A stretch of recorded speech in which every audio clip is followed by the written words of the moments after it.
Hey people of the VC, it's Andy Cloudy Mulder, and welcome back to the second gripping part of It Came From The Inbox. This is my attempt to clear my way through my vinyl inbox that I've got here, which, alright, I've only done one part so far. I think I showed off 7 albums last time, I've got 6 this time. But the net result is I've still got more in there than when I started this, so I'm failing pretty miserably, but you know, we're going to keep going and see how this goes. So I've picked out another 6 albums, purchased over various amounts of time, but not all really recent purchases, but ones that I've not really given too much attention to until now. And I got some crackers here and a few surprises, maybe a mixture of old and new. So let's jump straight in. First one. This is A Pilgrimage by Zed Yago. It's from 1988. Now, Zed Yago are a German band. They have a very epic sound to them. It's like an epic power metal, shall we say. But I would wager a doubloon or two that not many of you have got this or have heard it. I've seen From Over Yonder, their first album, shown by quite a few people, but this is the follow-up, and I think their final album as well, certainly for a number of years. So the cover's really kind of quite good and atmospheric. Female fronted. It's got Jutta on vocals. It starts off with an intro called Pilgrim's Choir, and it's a very sort of almost classical sounding operatic intro. And you know it's going to be an epic album when you hear it. Jutta's voice, really powerful stuff. It's almost too powerful at times. Even with a lyric sheet, I find it hard to follow at times. There's almost too much emphasis on the vocals in production.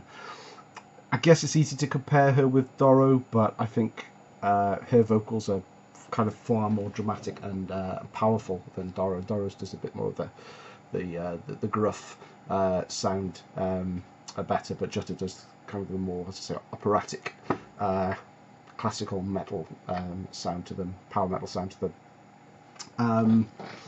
Fairly mid-pace stuff. It's not fast. It's not speed metal or anything like that. Great guitar solos throughout. Lyrically, this is excellent. The songs continue the story of Zed Yago, the fictional daughter of the Flying Dutchman's captain. It's like a concept album, but it doesn't really make a song and dance about being one. All the songs are related to each other, though. Think kind of Running Wild meets Warlock, but then again, does it really deserve to be compared to either of them? I don't know. It stands up in its own right. Favourite song on the album, probably Black Bone Song, ending up side 1. Rose of Martyrdom, that's another good one. That's the first track on side 2. That's a great heavy metal song. And The Pale Man. Now, while heavy metal ballads are not really my thing, I'll make an exception for that one because it's a great song. It's the Pale Man. So that's my first one. Say you need the lyric sheet because it's sometimes hard to follow the vocals. But there we have the band there: Taich, Gunnar, Jutta, Booby, and Jimmy. And that's not going to fit up there, is it? And it's on just a standard RCA label. Next up, Love 'Em or Hate 'Em, Poison. Open Up and Say Ah. This is their second album, I believe. Until very recently, I had nothing to do with these guys at all, or most of their counterparts in the 80s glam hair metal movement, whatever you want to call it. But slowly but surely, I'm digging my way in and finding a gem or two as I go. This isn't really one of them, though. I like about half of it. Side A and the first track of Side B Look But You Can't Touch. It is okay. I don't mind that. It's quite good, sort of party album. But after that, it loses me. Fallen Angel, Every Rose Has Its Thorn, and Your Mama Don't Dance. They don't do anything for me at all. In fact, Bad to Be Good, the last track on the album, it might be good. I don't really remember because I'm in no mood to give it any time at all after I've heard the previous three. Love the imagery though. Very 80s. Very OTT. I think this is the censored cover, isn't it? The one with the tongue that offended all the American people. Was covered up. Who knows why? Why did I get this then? Because it cost me £3. The first album, Does It Look What the Cat Dragged In, is on Music for Nations, and the Discog seller, this is back in December, was selling both of them for £3 each. So I thought it was worth picking them up and checking them out, and you know what? I'm kind of glad I did. But not really my thing. It's in fantastic condition though, pristine, in a sleeve with lyrics and credits, and has the custom labels as well. So that's Poison, Open Up and Say Ah. Third album is another album of two halves. This one I actually overpaid on, to be honest with you. I bought it from a local record store, and the phone signal wasn't very good, so I didn't really get a chance to check online what the price was. So I took a punt on it, and it's a Wrathchild Delirium. This is, of course, Wrathchild UK. Definitely not to be confused with Wrathchild America. It's a direct metal masterings pressing with a free autograph poster, and the poster does come with it, actually. I'll show that in a second. Now, this is just predominantly 75% songs about shagging easy girls. It's not a patch on Stack Attack or And the Biz Sucks. I like those albums because they were raw. They just sounded like they were having fun. This sounds like they want to be an American band, and even where is he? Shades, the guy wearing the shades. It even sounds like he's trying to sound American as well, and for me that never works with a UK band. Much preferred it when they were being raw. They almost had like a Ramonesy sound to a Ramonesy rock and roll sound to their previous albums, and that's when I think they were the best. They got their big label deal with FM Records. Not that big a label really, but you know, certainly for a UK glam rock band, it was probably a big deal for them, and I think they just tried to go too American, and it doesn't work at all.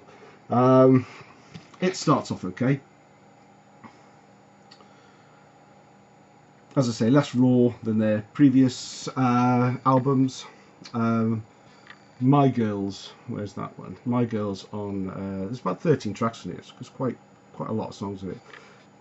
My Girls, well, perhaps maybe the best song musically. The lyrics are just horrible. Now I know people these days, it's very quickly people say everyone's too PC, and it was different back then and different times, what have you. But I think any song that, when it's kind of singing about casually raping people, whether you think it's PC or not PC or what have you, I just think it's a bit horrible, and it really lets itself down on that, because other than that, there's a couple of songs mainly towards the end where they've done their American bit for most of it, but they've gone back to maybe some of the songs they had left over. Do What You Wanna doesn't, ends, not a bad ending to the album on the first side one. Side two is really enjoyable though. As I say, it kind of a little bit goes more back to the struggling to talk today. It's just a lot more closer to the band that I did enjoy when I first discovered them. If I play this again, I will probably skip side 1. Kid Pusher is actually a serious sounding song on this one about drugs, and perhaps my favourite song on the album. She's High on Love has a very Ramonesy feel to it as well. That's really quite good. But overall, mainly a disappointment. And I'd just like to give out a shout out to Viv, Sally, Tracy, Big Wendy, Lisa, Karen, Tara, Nikki, Rachel, Dawn and Miriam, Carolyn, Jackie and Lorraine, and Viv and Ricky Shades, all members of the Jism gang. Now, I wonder if that's still their proudest moment. Here's to you, girls. As promised, here's the signed poster. Just about to make out the signatures across there, and it's got a couple of blue tack marks on here, maybe a drawing pin mark there. So this is, someone lovingly put this up on the wall, and when they maybe grow out of it, put it back in the cover. So kind of nice to have a complete thing, but as I say, not a great album. There we are, FF. Moving swiftly on, let's have some more modern music now.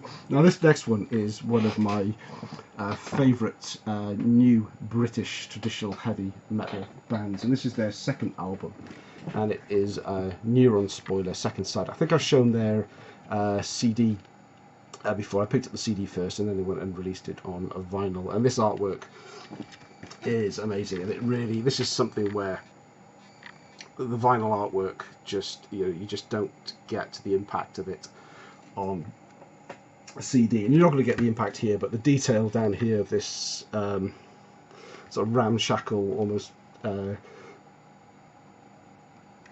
city made out of garbage, derelict city down at the bottom, is just absolutely fantastic. This is a Back on a Black release. Neuron Spoiler themselves are on the Dissonance label, so if looking for the CD, it's out on Dissonance.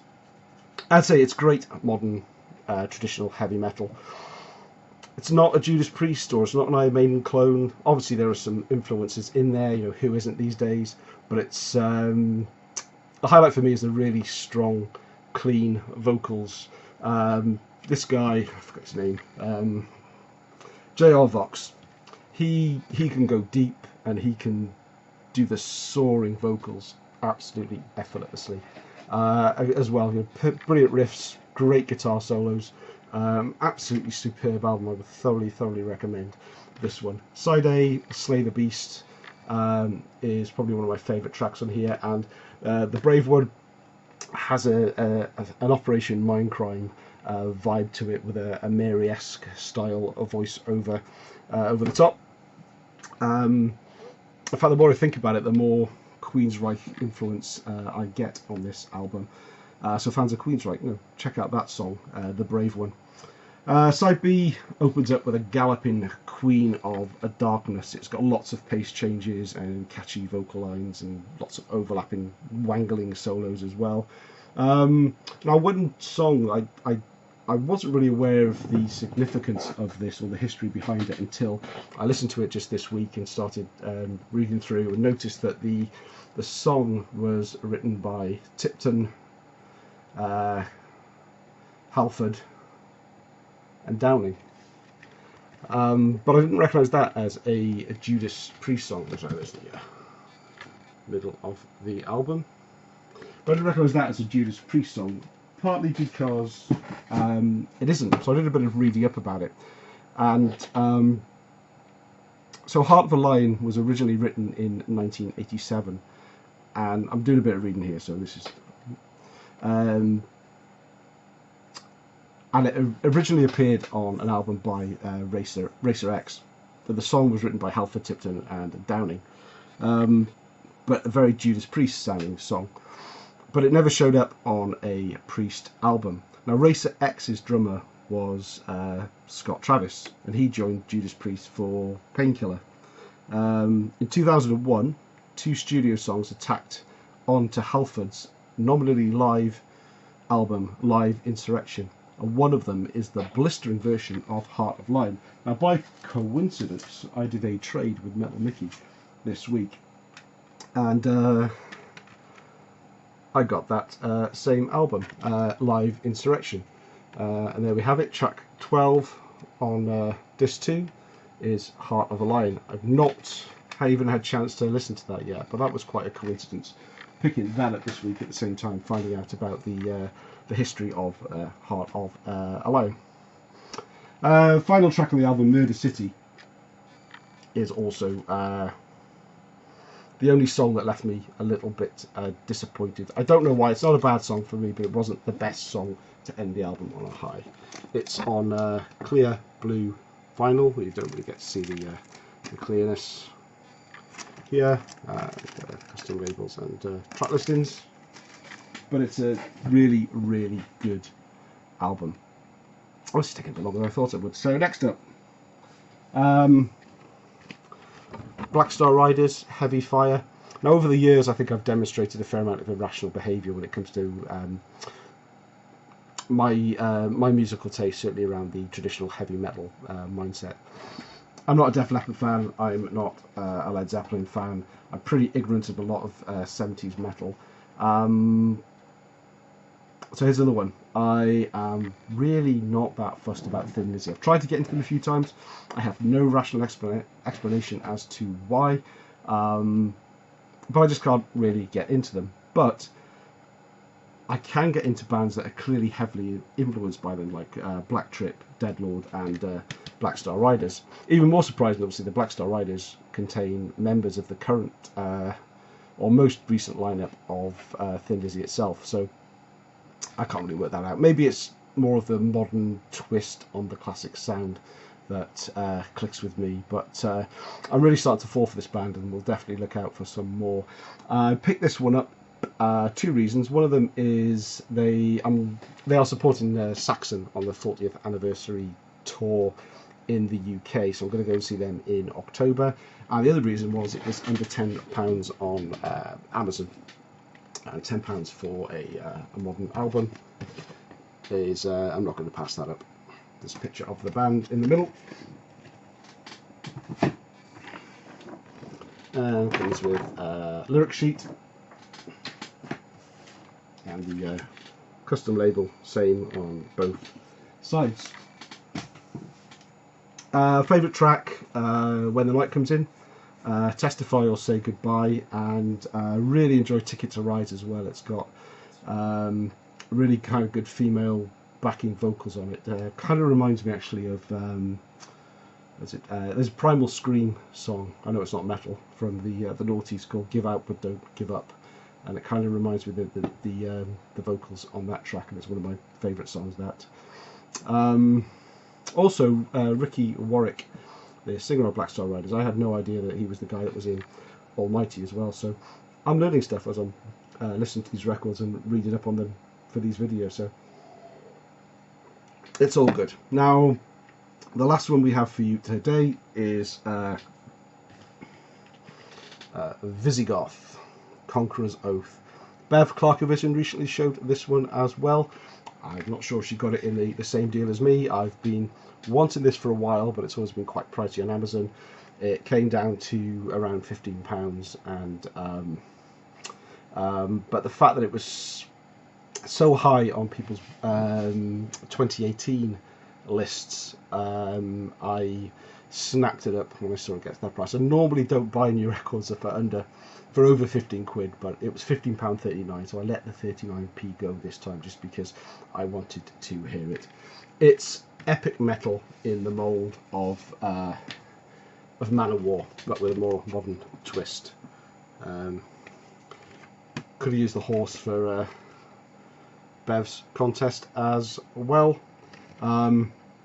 Steel and Silver, the opening track, is just pounding epic heavy metal.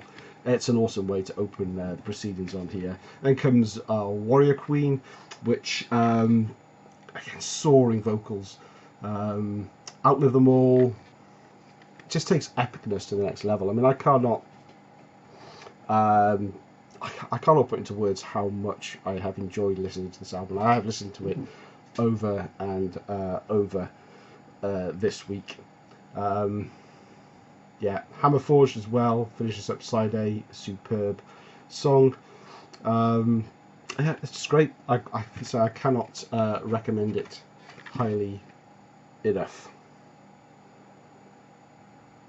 Also, another band they remind me of is another UK band called Fury. So if you do like Visigoth, check out Fury as well, because I think there's a similar sort of vibe going on there. And what comes with this? Oh, one thing I like about this. So I love it when albums come with CDs. That to me is the pinnacle. But if they don't come with a CD, the next best thing for me is a Bandcamp code, because from Bandcamp you can download lossless digital files, infinitely better than MP3s, and you can burn your own CDs and get effectively CD quality music. I put them on my wee little FLAC player here, and it's like just like listening to the CD. It's fantastic stuff. So hats off to any band that gives you a Bandcamp code for download. And it also comes with a huge poster as well. I don't know if are we gonna get this out? We're gonna get this out. He's getting it out. It's of the album cover. So there we go. And again, killer artwork by Chris Vervimp. There we go. So Visigoth are actually, I think they're from Salt Lake City. I think there's one of the songs on it is actually called Salt Lake City, is it not? Salt City. There we go. So, if you haven't checked out Visigoth, I'll say I thoroughly recommend it. If you're a fan of big sounding, epic heavy metal, then that is definitely for you. Beautiful custom labels as well.